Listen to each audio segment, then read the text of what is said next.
Firman Tuhan berkata, karena itu saudara-saudara yang kukasihi dan yang kurindukan, ya, sukacitaku dan mahkotaku, berdirilah juga dengan teguh di dalam Tuhan, hai saudara-saudaraku yang kekasih.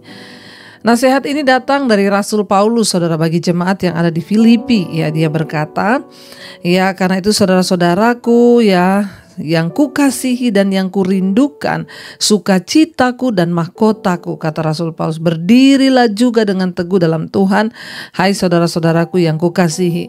Ya, Rasul Paulus berkata jemaat yang dilayaninya itu adalah mahkotanya. Kenapa? Sesuai firman Tuhan berkata, kalau kita memenangkan jiwa itu kita mendapat mahkota, saudara. Ya, jadi saya juga bersyukur saudara itu adalah mahkotaku, ya, seperti Rasul Paulus berkata, engkau itu mahkotaku. Rasul Paulus memberikan sebuah nasihat bagi mereka, ya, untuk tetap teguh berdiri, saudara. Dia berkata, berdirilah teguh dalam Tuhan, hai saudara-saudara yang kukasihi. Bagaimana kita bisa berdiri teguh di dalam Tuhan, saudara? Ya, Rasul Paulus mengajarkan, ya, cara untuk berdiri teguh itu adalah dengan terus memandang kepada Kristus. Bagaimana kita bisa teguh menghadapi tantangan, pencobaan, persoalan yang datang silih berganti hari-hari ini hanyalah dengan cara, ya, memandang terus kepada Kristus. Tantangan bisa datang, persoalan bisa datang, tapi kalau mata kita tertuju kepada Kristus, kepada kekekalan, kita tahu bahwa semua masalah, persoalan itu mendewasakan iman kita. Bagaimana supaya kita berdiri teguh? Jadikan Kristus sebagai sauh yang kuat dalam hidup kita. Seperti yang Rasul Paulus ajarkan, Yesus Kristus adalah sauh yang kuat, tempat kita berpegang, sandaran hidup kita, sehingga kita tidak akan tergoyahkan kalau mata kita terus tertuju kepada Kristus, saudara, ya. Teguh berdiri, ya, dan pandanglah kepada Kristus, ya. Lihat kepada Dia, ya, dan ingat, ya, bahwa dunia ini bukanlah tempat kita. Jadi yang kedua, bagaimana cara kita teguh berdiri dalam dunia ini? Pertama, pandang pada Yesus. Kedua, ingat dunia ini sementara, bukan tempatnya kita. Sehingga fokus hidup kita itu hanya pada Tuhan, hanya pada kekekalan. Ya, dunia ini sedang berusaha, iblis berusaha untuk melemahkan iman kita sehingga kita bisa berpaling dari Kristus. Tetapi kalau kita terus memandang kepada Dia, Kristus, dan melihat bahwa dunia ini hanyalah tempat persinggahan, ada satu tanah kekekalan yang akan kita tuju, maka kita akan teguh, saudara, berdiri di dalam Tuhan, ya. Fokus hanya kepada Tuhan. Ya, faktanya bahwa Kristus, ya, akan mengendalikan segala sesuatu dalam hidup kita. Percayalah bahwa Yesuslah yang pegang kendali atas hidup kita. Jangan takut, saudara. Berdiri teguh berarti itu kita dengan gigih, ya, juga berusaha menolak segala tawaran-tawaran dunia. Kita berusaha menolak segala godaan-godaan. Kita berusaha menolak ajaran-ajaran palsu, karena banyak yang akan datang dengan pengajaran-pengajaran yang akan membawa pengaruh buruk bagi iman kita. Kita harus berani menolak, saudara, ya.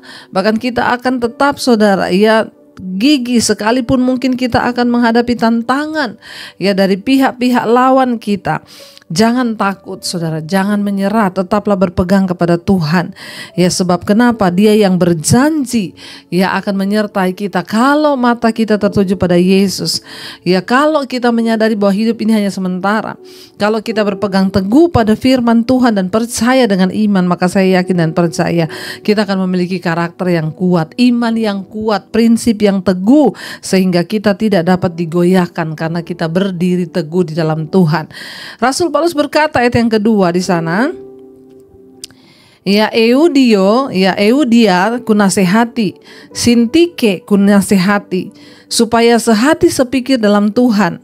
Ayat 3, bahkan kuminta kepadamu juga, ya, Sunsugos, temanku yang setia, tolonglah mereka karena mereka telah berjuang dengan aku dalam pekabaran Injil, bersama-sama dengan Clemens dan juga kawan-kawanku sekerja yang lain yang nama-namanya tercantum dalam kitab kehidupan. Ya, Rasul Paulus berkata, saudara, mungkin ayat ini jarang dibaca, saudara, ya. Rasul Paulus berkata,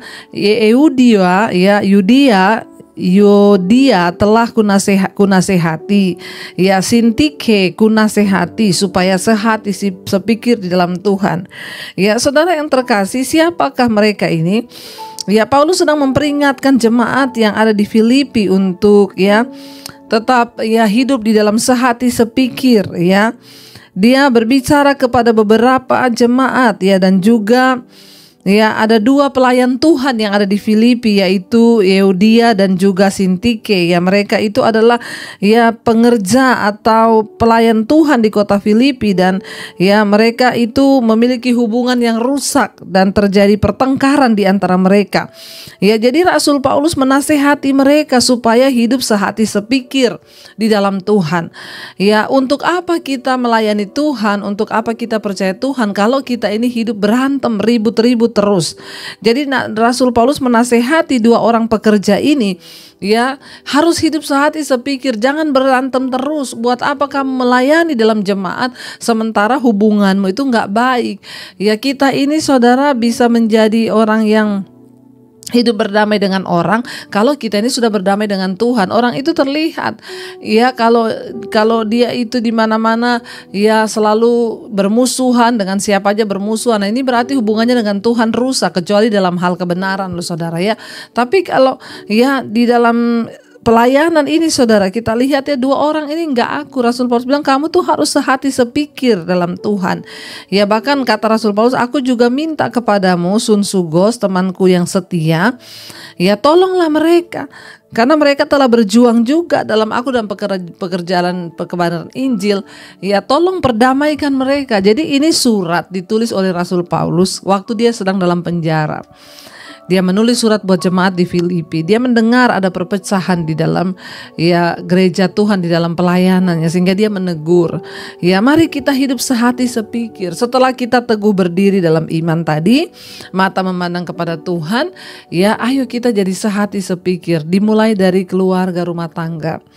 Tuhan itu memberkati orang yang hidup sehati sepikir ya. Rasul Paulus bilang kalau kita hidup sehati sepikir, maka nama kita tercantum dalam kitab kehidupan. Ya, kalau kita hidup sehati sepikir, maka nama-nama kita, dia bilang ya, yang nama-namanya tercantum dalam kitab kehidupan. Saudara ya, kita mau rindu sama-sama hari-hari ini kita teguh berdiri dalam Tuhan, ya bahkan kita menjadi sehati sepikir ya dengan suami, dengan anak-anak, ya kita menjadi sehati sepikir dalam Tuhan ya, supaya hidup kita ini bisa menjadi berkat bagi banyak orang ya saudara ya. Rasul Paulus itu berkata ya, mari kita, Tuhan ingatkan untuk kita menjadi sehati sepikir ya, sama-sama dalam Tuhan ya. Bahkan ayat yang keempat dia bilang, bersukacitalah senantiasa dalam Tuhan. Sekali lagi kukatakan, bersukacitalah. Ya, ayat yang kelima, hendaklah kebaikan hatimu diketahui semua orang, Tuhan sudah dekat.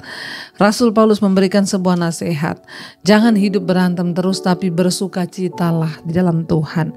Ya, bersukacitalah di dalam Tuhan, dia berkata saudara ya. Dan apa? Dia bilang, hendaklah kebaikan hatimu diketahui semua orang karena Tuhan sudah dekat.